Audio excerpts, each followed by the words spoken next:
The U.S. and its allies in a united show of force facing aggression from Russia. The USS Harry S. Truman is in Europe, refining cooperation with NATO allies to make sure the alliance can operate more coherently, says Naval Flight Officer Jeanette Lazaro. We just go out there, integrate to different NATO partners, anybody we are working with, and we work to kind of smooth the communication processes.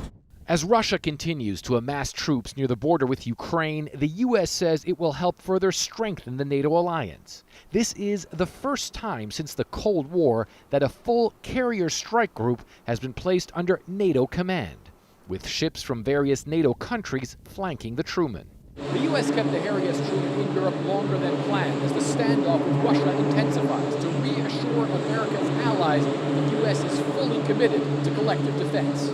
Russia has pulled together more than 100,000 troops near Ukraine, the U.S. believes, and Moscow could order an attack at any time.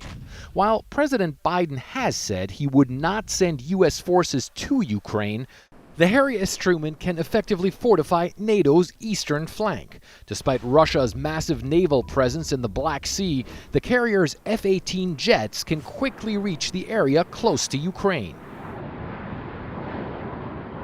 The Truman's commander says years of integration with allies are now paying off. We're committed to our alliances, our partnerships.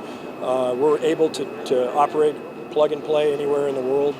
And from an adversary point of view, we're agnostic. If we have the strong partnership, then that's stronger than any individual adversary could ever be.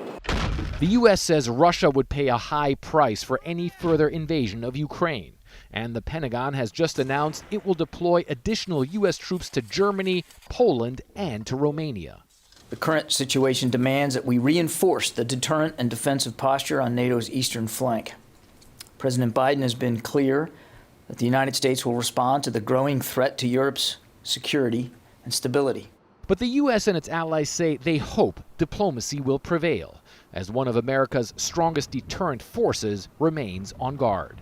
Fred Pleitgen, CNN, aboard the USS Harry S. Truman in the Adriatic Sea.